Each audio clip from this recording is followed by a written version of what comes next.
Hey y'all. Oh my goodness. Oh my goodness. Get into my ultra crispy, beer battered, crispy codfish sandwich, aka filet-o-fish, aka Around-the-way-filet, which is an ode to my homegirl, Shanae. Let me tell you, can't forget to wash it down with some ice cold beer. And then look at that thing. It is beautiful. The colors. Listen to that crunch. Let me tell you, it was seasoned just perfectly, dripping wet with homemade tartar sauce. It was light, airy, flaky. This thing was delicious. Let me show you how to make it. So we're going to start off with our homemade tartar sauce. Going to use about a cup or so of good mayonnaise. Get that right into there. Then we're going to take some pickles and some capers, a lemon, the juice of one lemon, and some fresh parsley, and that's it. So we're gonna get these diced and chopped up. I did my pickles in a large dice. I kind of like that chunkiness of it. You can use sweet relish also, but if you're going to use just the dill, use a little bit of sugar to balance it out. After adding in the salt and pepper, get everything in the bowl. You see, I keep missing.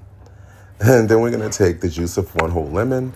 Of course, this is going to add a nice brightness to the tartar sauce and also that lemony citrus taste. Now, I forgot I also wanted to add in about half of red onion, but I remembered I just made these beautiful pickled onions the other day, so I figured why not use these? I'm going to chop up a good pinch and get that right into the bowl and mix it well. And go ahead and set that aside. And let's get started on our slaw. I use some red and green cabbage. Use whatever you have on hand. It's just going to add more crunch to the sandwich and more texture also. Add in a little bit of fresh parsley. It should look like this. Okay. Now we're going to slap on some gloves and portion out our fish.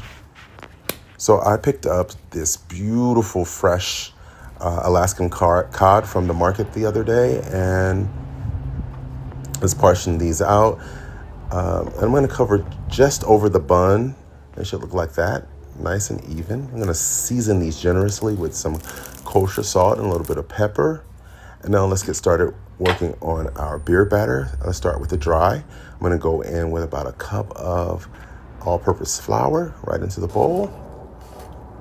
And we're also going to add in some cornstarch, about a cup or so. And this is going to help it to be really, really crispy. And then I have a bunch of seasonings here. The full list will be in the caption. Some Cajun seasoning, smoked paprika, garlic powder, onion powder, salt and pepper to taste. Mix it and make sure that all those spices get incorporated really well.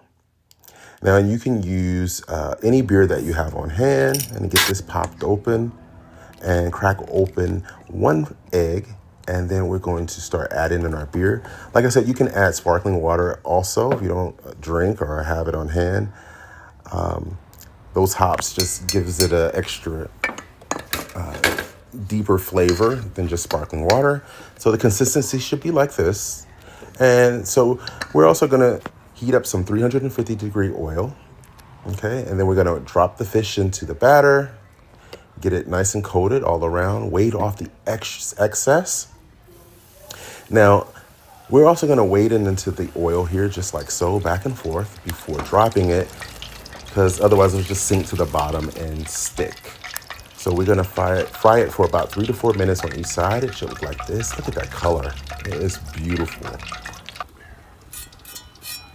Listen to the sound. It is flaky and crispy. I just cannot wait. So fresh out of the oil, we're going to hit it with a little kosher salt. And then we're going to start building this bad boy, starting off with some brioche buns. And then I have some melted butter here. So I'm going to get our buns all nice and buttery and then toast them up on the griddle. And it takes a couple of seconds to do that. And then here's what I like to do. I like to blister the top of the bun, give it that restaurant quality. It should look like that. And then go down with some of that homemade tartar sauce. I top the fish with some good cheese onto the bun. Look at that. Isn't it like beautiful? Now, for our tartar sauce and the slaw, I mixed it a little bit together and I'm We're just gonna pop that right on the top. We're building the sandwich. It looks amazing. Take the top bun and top that off. Now look at the blistered top. It looks so much like a restaurant, like you just went to your favorite fish market and had them do a beautiful sandwich for you. And like I said, you don't forget a nice beer or whatever you like to drink. I just cannot do it without a good beer, and it has to be ice cold. Look at that. So now, again, let's go in for the taste. Now this crunch says it all, but those colors are amazing. Listen to this. And it was dripping wet. I mean, the homemade tartar sauce was perfect. The crunch from the cabbage, the brininess of the pickles, the lightness of the sandwich. It was amazing. You've got to try this. You can use tilapia. You can use any white fish, but this recipe is chef tasted, foodie approved. Follow me for more.